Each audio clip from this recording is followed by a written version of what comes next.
പ്രിയപ്പെട്ട വിദ്യാർത്ഥികളെ എല്ലാവർക്കും നമസ്കാരം. നമ്മുടെ +2 സയൻസിലെ ഫിസിക്സിന്റെ ഫസ്റ്റ് ചാപ്റ്ററിന്റെ ഫസ്റ്റ് പാർട്ടാണ് ഇന്നിവിടെ ക്ലാസ്സുകളായിട്ട് നമ്മൾ ഉൾപ്പെടുത്തിയിരിക്കുന്നത്. ക്ലാസ്സുകൾ കൈകാര്യം ചെയ്യുന്നത് ലൈസിയം കോളേജിലെ തന്നെ ഫിസിക്സ് അധ്യാപകനായിട്ടുള്ള ശ്രീ അലക്സ് സാറാണ്. അപ്പോൾ നിങ്ങൾ എല്ലാവരും ഈ ക്ലാസ് ശ്രദ്ധാപൂർവ്വം കാണുക. കണ്ടിട്ട് നിങ്ങളുടെ വിലയേറിയ അഭിപ്രായങ്ങളും നിർദ്ദേശങ്ങളും കമന്റ് ബോക്സിൽ ഉൾപ്പെടുത്തുക. Thank you. ഹലോ, നമ്മളിന്ന് പഠിക്കാൻ പോകുന്നത് +2 ഫിസിക്സ് ആണ്. അപ്പൊ ഹയർ സെക്കൻഡറിയിൽ നമ്മൾ ഇപ്പൊ +1 എക്സാം ഒക്കെ കഴിഞ്ഞ് നിങ്ങൾ എല്ലാവരും വളരെ റിലാക്സ് ചെയ്യുന്ന സമയമാണ്. നിങ്ങൾക്ക് പഠിക്കാൻ ഒത്തിരി സമയമുണ്ട്, വീട്ടിൽ തന്നെ ധാരാളം സമയം നിങ്ങൾക്ക് കിട്ടുന്നുണ്ട്. അപ്പൊ നിങ്ങൾക്ക് മാത്രമല്ല മറ്റ് ഓൺലൈൻ ക്ലാസ്സുകൾ കിട്ടുന്നുണ്ട്. അതിനോടൊപ്പം തന്നെ നമ്മുടെ സ്ഥാപനവും നിങ്ങൾക്ക് നല്ലൊരു ക്ലാസ് തരികയാണ്. ഓൺലൈൻ ക്ലാസ്സുകൾ നമ്മൾ നടത്തിച്ചുകൊണ്ടിരിക്കുകയാണ്. അതിന്റെ ഭാഗമായിട്ട് നമ്മൾ തുടങ്ങുന്നത് 2ാം വർഷ ഹയർ സെക്കൻഡറിയുടെ ഫിസിക്സ് സിലബസ് ആണ്. അപ്പൊ ഫിസിക്സിനകത്ത് നമുക്ക് പഠിക്കാനുള്ളത്, നമുക്ക് 2 ടെക്സ്റ്റ് ബുക്കുകൾ, അതായത് 2 വോളിയങ്ങളിലായിട്ട് 2 ടെക്സ്റ്റ് ബുക്കുകളിലായിട്ട് ആകെ 15 ലെസൺസ് ആണ് നമുക്ക് പഠിക്കാനുള്ളത്. ഒന്നാമത്തെ ടെക്സ്റ്റ് ബുക്ക്, അതായത് വോളിയം 1-ൽ 8 ചാപ്റ്റേഴ്സും, ആദ്യത്തെ 8 ചാപ്റ്റേഴ്സ് നിങ്ങൾക്ക് കാണാൻ സാധിക്കും. ഈ കാണുന്ന 8 ചാപ്റ്റേഴ്സും ഒന്നാമത്തെ ടെക്സ്റ്റ് ബുക്ക് അഥവാ വോളിയം 1-ലുള്ളതാണ്. രണ്ടാമത്തെ ടെക്സ്റ്റ് ബുക്ക് അഥവാ വോളിയം 2-നകത്തുള്ള ബാക്കി വരുന്ന 7 ചാപ്റ്റേഴ്സുമാണ് ഇവിടെ 9 മുതൽ 15 വരെ കാണാൻ നിങ്ങൾക്ക് സാധിക്കുന്നത്.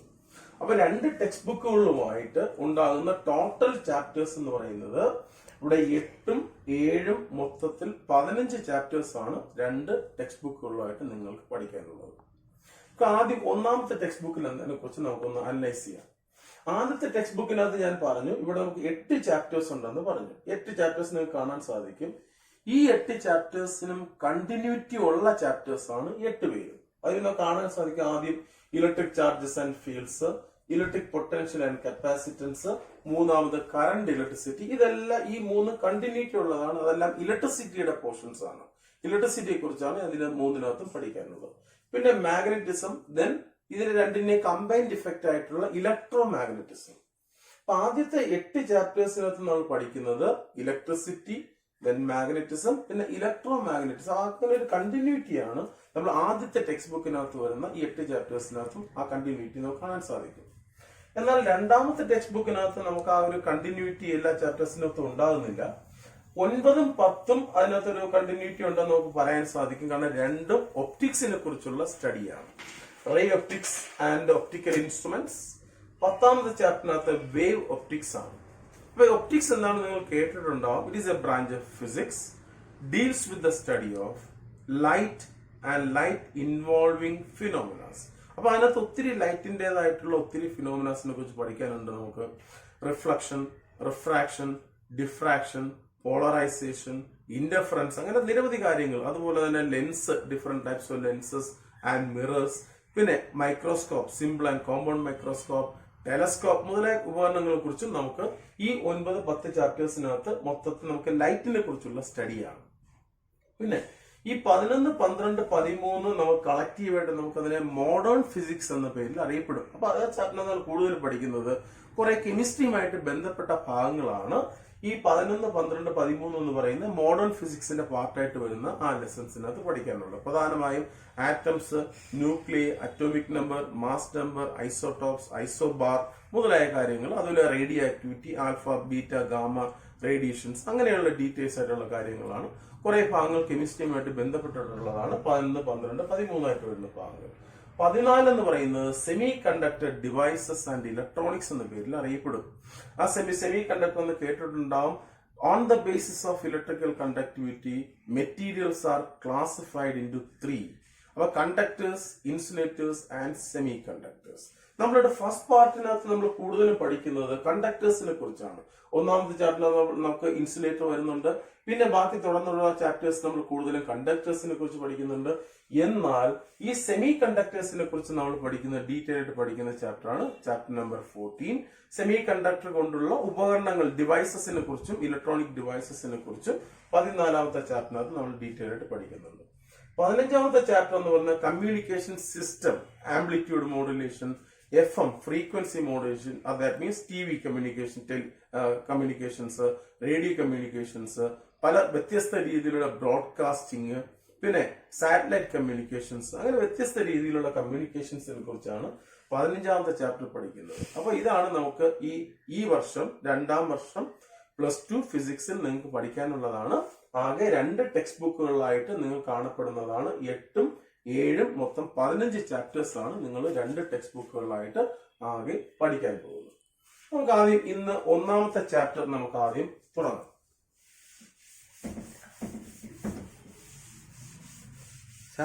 അപ്പോൾ നമുക്ക് ഇന്നിവിടെ 1ാമത്തെ ചാപ്റ്റർ ആയിട്ടുള്ള ഇലക്ട്രിക് ചാർജസ് ആൻഡ് ഫീൽഡ്സ്, അതാണ് നമ്മൾ ഇന്ന് തുടങ്ങാൻ. അപ്പോൾ നിങ്ങൾക്ക് +2 ഫിസിക്സിനെ കുറിച്ചുള്ള ഒരു ഇൻട്രൊഡക്ഷൻ നിങ്ങൾക്ക് കിട്ടിക്കഴിഞ്ഞു. എത്ര ചാപ്റ്റേഴ്സ് ആണുള്ളത്, ആ ചാപ്റ്റേഴ്സ് നിങ്ങൾ +2 എന്തൊക്കെ ചാപ്റ്റേഴ്സ് ആണ് നിങ്ങൾ പഠിക്കാൻ പോകുന്നത്, ഇതിനെ കുറിച്ചൊക്കെ നിങ്ങൾക്കൊരു ഐഡിയ നിങ്ങൾക്ക് കിട്ടിക്കഴിഞ്ഞു. അപ്പൊ നമുക്ക് 1ാമത്തെ ചാപ്റ്റർ നമുക്ക് നോക്കാം, ഇലക്ട്രിക് ചാർജസ് ആൻഡ് ഫീൽഡ്സ്. അപ്പൊ ഇലക്ട്രിക് ചാർജസിനകത്ത് നമുക്ക് ആദ്യം പഠിക്കുന്നത് ഇലക്ട്രോസ്റ്റാറ്റിക്സിനെ കുറിച്ചാണ്. ഇലക്ട്രോസ്റ്റാറ്റിക്സ് എന്താണ്? ഇലക്ട്രോസ്റ്റാറ്റിക്സ്, സ്റ്റാറ്റിക് എന്ന വാക്കിനർത്ഥം റെസ്റ്റ് എന്നാണ്. അപ്പൊ ഇലക്ട്രോസ്റ്റാറ്റിക്സ് എന്ന് വെച്ചാൽ it is a branch of physics deals with the study of charges at rest. അതായത് റെസ്റ്റിലിരിക്കുന്ന ചാർജസിനെ കുറിച്ചുള്ള സ്റ്റഡി, പഠനം, അതിനെയാണ് നാം ഇലക്ട്രോസ്റ്റാറ്റിക്സ് എന്ന പേരിൽ അറിയപ്പെടുക. So there are different types of charges. Mainly there are 2 types of charges, positive charges and negative charges. അപ്പൊ ചാർജുകൾ പ്രധാനമായി 2 തരത്തിലാണ്, പോസിറ്റീവ് ചാർജുകളെന്നും നെഗറ്റീവ് ചാർജുകളെന്നും. അപ്പൊ ഈ ചാർജുകൾക്ക് പോസിറ്റീവ് ആൻഡ് നെഗറ്റീവ് ചാർജസ് എന്ന പേര് കൊടുത്തത് അമേരിക്കൻ സയന്റിസ്റ്റ് ആയ ബെഞ്ചമിൻ ഫ്രാങ്ക്ലിൻ എന്ന് പറയുന്ന സയന്റിസ്റ്റ് ആണ് ഈ ചാർജുകൾ കണ്ടുപിടിക്കുകയും ഈ ചാർജുകൾക്ക് പോസിറ്റീവ്, നെഗറ്റീവ് എന്നുള്ള പേര്, അത് നേരത്തെ തന്നെ പേരുകൾ ഇല്ലാതിരുന്നതുകൊണ്ട് നമ്മൾ സാധാരണ മാത്തമാറ്റിക്സ് ഒക്കെ പഠിക്കുന്ന സമയത്ത് ഒരു അൺനോൺ ക്വാണ്ടിറ്റി പഠിക്കുമ്പോൾ അതിന് നമ്മൾ എക്സ് എന്നോ വൈ എന്നോ കൊടുക്കുന്നത് പോലെ ഈ ചാർജുകൾക്ക് ഒരു ചാർജിന്, ഒരു ടൈപ്പ് ഓഫ് ചാർജിന് പോസിറ്റീവ് എന്നും മറ്റതിന് നെഗറ്റീവ് എന്നുള്ള പേരും കൊടുത്തു. പോസിറ്റീവ്, നെഗറ്റീവ് കൊടുക്കാനുള്ള മറ്റൊരു കാരണം ഈ 2 ചാർജുകളുടെയും പ്രോപ്പർട്ടീസ് എക്സാക്ട്ലി ഓപ്പോസിറ്റ് ആയതുകൊണ്ടാണ് ഈ ചാർജുകൾക്ക് തന്നെ ഒന്നിന് പോസിറ്റീവ് ടൈപ്പ് എന്നും മറ്റതിന് നെഗറ്റീവ് ടൈപ്പ് എന്നുള്ളത്. അപ്പൊ there are 2 types of charges, positive and negative charges. ഈ positive and negative charges basic ആയിട്ട് നമുക്ക് കാണപ്പെടുന്നത് ഒരു ആറ്റത്തിനകത്ത് തന്നെയാണ്. അപ്പൊ ആദ്യം നമ്മൾ ഇതിനകത്ത് തന്നെ ഒരു അറ്റോമിക് സ്ട്രക്ചറിനെ കുറിച്ച് നിങ്ങൾക്ക് അറിയാമായിരിക്കാം. An atom consists of, there are 3 different types of particles. Protons, charge positive ആണ്. ഇലക്ട്രോൺസ്, ചാർജ് നെഗറ്റീവ് ആണ്. ന്യൂട്രോൺ എന്ന് പറയുന്നത് ചാർജ് ലെസ് പാർട്ടിക്കിൾസ് ആണ്. അപ്പൊ ന്യൂട്രോൺ ചാർജ് ഇല്ല, അതുകൊണ്ട് നമ്മൾ ഇവിടെ കൺസിഡർ ചെയ്യുന്നില്ല. അപ്പൊ ചാർജ്ഡ് പാർട്ടിക്കിൾസ് എന്ന് പറയുമ്പോഴത്തേക്കും പോസിറ്റീവ് ആയിട്ടുള്ള പ്രോട്ടോൺസും നെഗറ്റീവ് ആയിട്ടുള്ള ഇലക്ട്രോൺസും. അപ്പൊ ഈ പോസിറ്റീവ് ആൻഡ് നെഗറ്റീവ് ചാർജസ് ആണ് നാം ഇവിടെ കൺസിഡർ ചെയ്യുന്നത്. അപ്പൊ 2 തരത്തിലുള്ള ചാർജുകളുണ്ട്, പോസിറ്റീവ് ചാർജ് ഉണ്ട്, നെഗറ്റീവ് ചാർജും ഉണ്ട്. പോസിറ്റീവ് എക്സാമ്പിൾ പ്രോട്ടോൺ എന്ന് ഞാൻ പറഞ്ഞു, നെഗറ്റീവ് എക്സാമ്പിൾ ഇലക്ട്രോൺ എന്നും പറയും. അപ്പൊ നമുക്ക് 2 തരത്തിലുള്ള ചാർജുകളുണ്ട്. ബേസിക് ആയിട്ട് ഈ 2 ചാർജുകളും കാണപ്പെടുന്നത് ആറ്റത്തിന് അകത്ത് തന്നെയാണ്. അതുപോലെ തന്നെ എല്ലാ ആറ്റത്തിനകത്തും, എല്ലാ പാർട്ടിക്കിൾസിനകത്തും ഈ പോസിറ്റീവ്, നെഗറ്റീവ് ആയിട്ടുള്ള പാർട്ടിക്കിൾസ് എപ്പോഴും അടങ്ങിയിട്ടുള്ളതായിട്ട് കാണാം. അപ്പൊ 2 തരത്തിലുള്ള പാർട്ടിക്കിൾസ് ഉണ്ട്. അപ്പൊ ഞാനിവിടെ പറഞ്ഞു ഇലക്ട്രോസ്റ്റാറ്റിക്സ് എന്ന് പറയുന്നത് it is a branch of physics. Static എന്ന വാക്കിനർത്ഥം റെസ്റ്റ് എന്നാണ്. അപ്പൊ electrostatic means is A branch of physics deals with study of charges at rest. അപ്പൊ റെസ്റ്റിലിരിക്കുന്ന ചാർജസിനെ കുറിച്ചുള്ള സ്റ്റഡി, അതിനെയാണ് നാം ഇലക്ട്രോസ്റ്റാറ്റിക് അഥവാ സ്റ്റാറ്റിക് ഇലക്ട്രിസിറ്റി എന്ന പേരിൽ അറിയപ്പെടുന്നത്. ഇതിന് നമ്മൾ മറ്റൊരു ഓപ്പോസിറ്റ് ആയിട്ടുള്ള മറ്റൊരു പ്രോസസ്സർ നമ്മൾ പഠിക്കാറുണ്ട്, കറണ്ട് ഇലക്ട്രിസിറ്റി. നമ്മൾ 3ാമത്തെ ചാപ്റ്ററിലാണ് പഠിക്കുക. ദ കറണ്ട് എന്ന് പറയുമ്പോൾ there is flowing. The branch of physics deals with the study of charges in motion. അതാണ് ചാർജസ് ഇൻ മോഷൻ. അതാണ് നമ്മൾ 3ാമത്തെ ചാപ്റ്ററിനകത്ത് നമ്മൾ പഠിക്കുക. That is current electricity. Charges in motion ആണ്. ഇവിടെ നമ്മൾ പഠിക്കുന്ന മോഷൻ അല്ല, അതിന് ഓപ്പോസിറ്റ് ആയിട്ടുള്ള ചാർജസ് അറ്റ് റെസ്റ്റിനെ കുറിച്ചാണ് നാം ഇവിടെ ഇലക്ട്രോസ്റ്റാറ്റിക്സിനകത്ത് നാം പ്രധാനമായിട്ടും പഠിക്കുന്നത്. അപ്പൊ ഞാൻ പറഞ്ഞു ചാർജസ് എന്ന് പറയുമ്പോൾ there are 2 types of charges എന്ന് പറഞ്ഞു, പോസിറ്റീവ് ആൻഡ് നെഗറ്റീവ്. അപ്പൊ ഇവിടെ നമ്മൾ പഠിക്കേണ്ട ആദ്യത്തെ ക്വസ്റ്റ്യൻ എന്ന് പറയുന്നത് what are the properties of charges. അപ്പൊ ചാർജസിന്റെ പ്രോപ്പർട്ടീസിനെ കുറിച്ച് ആദ്യം പഠിക്കണം.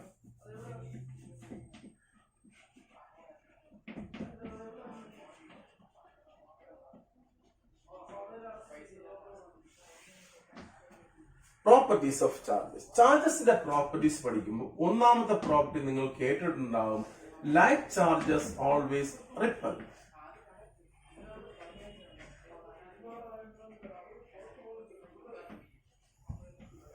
Like charges ripples and unlike charges attracts.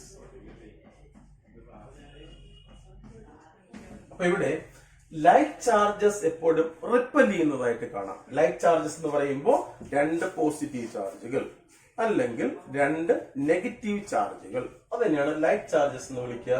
Like charges എപ്പോഴും റിപ്പൽ ചെയ്യും. പോസിറ്റീവ് റിപ്പൽ ചെയ്യാം, അല്ലെങ്കിൽ നെഗറ്റീവ് റിപ്പൽ ചെയ്യാം. അതുപോലെ അൺലൈക്ക് ചാർജസ് എന്ന് വെച്ചാൽ ഓപ്പോസിറ്റ് ചാർജസ് എപ്പോഴും അട്രാക്ട് ചെയ്യുന്നതായിട്ട് കാണാം. പോസിറ്റീവ് ചാർജും നെഗറ്റീവ് ചാർജും അട്രാക്ട് ചെയ്യുന്നതായിട്ട് കാണാൻ സാധിക്കും. അതാണ് ഒന്നാമത്തെ പ്രോപ്പർട്ടി എന്ന് വിളിക്കുക. രണ്ടാമത്തെ പ്രോപ്പർട്ടി എന്ന് പറയുന്നത് that's called quantization of charge.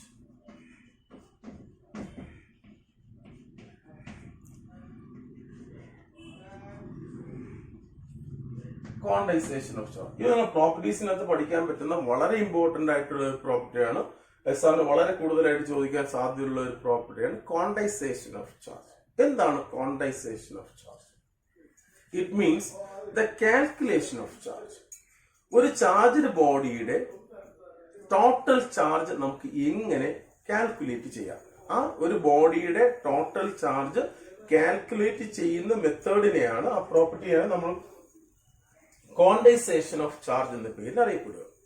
ഒരു ബോഡിക്ക് അപ്പോൾ എങ്ങനെയാണ് ഒരു ബോഡി എപ്പോഴാണ് പോസിറ്റീവ് ആകുന്നത്, ഒരു ബോഡി എപ്പോഴാണ് നെഗറ്റീവ് ആകുന്നത് എന്ന് മനസ്സിലാക്കണം. സാധാരണ നമുക്കറിയാം each and every body in the universe is electrically neutral. സാധാരണഗതിയിൽ സബ്സ്റ്റൻസുകൾ അല്ലെങ്കിൽ മെറ്റീരിയൽസ് സാധാരണഗതിയിൽ ഇലക്ട്രിക്കലി ന്യൂട്രൽ ആയിരിക്കും.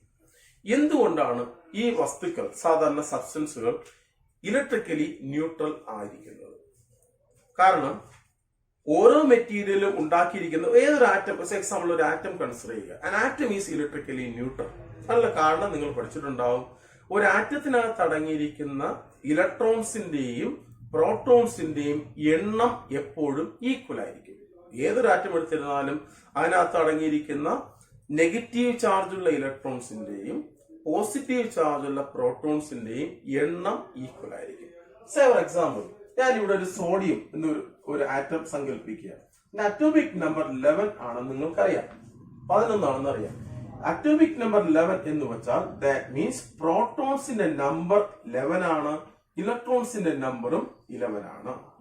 അപ്പൊ സോഡിയം എന്ന് പറയുന്ന ആറ്റത്തിനകത്ത് പ്രോട്ടോൺസ് 11 ഉണ്ട്, ഇലക്ട്രോൺസും 11 ഉണ്ട്. പ്രോട്ടോൺസിന്റെ ചാർജ് പോസിറ്റീവ് ആണെന്ന് നിങ്ങൾക്കറിയാം, ഇലക്ട്രോണിന്റെ ചാർജ് നെഗറ്റീവ് ആണെന്ന് അറിയാം. അങ്ങനെയാണെങ്കിൽ ഇതിന്റെ രണ്ട് ചാർജുകളുടെയും ടോട്ടൽ ചാർജ് നെറ്റ് റിസൾട്ട് എന്ന് പറയുന്നത് 0 ആയിരിക്കും. കാരണം ഏതൊരു ആറ്റത്തിനകത്തും അടങ്ങിയിരിക്കുന്ന പ്രോട്ടോണുകളുടെയും ഇലക്ട്രോണുകളുടെയും എണ്ണം ഈക്വൽ ആയിരിക്കും, അതേസമയം അവയുടെ ചാർജ് ഓപ്പോസിറ്റും ആയിരിക്കും. An atom is electrically neutral because each and every atom consists of equal number of positive protons and negative electrons. അപ്പൊ ഈ പോസിറ്റീവ് ചാർജുള്ള പ്രോട്ടോൺസിന്റെയും നെഗറ്റീവ് ചാർജുള്ള ഇലക്ട്രോൺസിന്റെയും എണ്ണം ഈക്വൽ ആകുന്നത് കൊണ്ടാണ് ആ ആറ്റം ന്യൂട്രൽ ആകുന്നത്. അതുകൊണ്ട് സാധാരണഗതിയിൽ വസ്തുക്കൾ ഇലക്ട്രിക്കലി ന്യൂട്രൽ ആയിരിക്കും.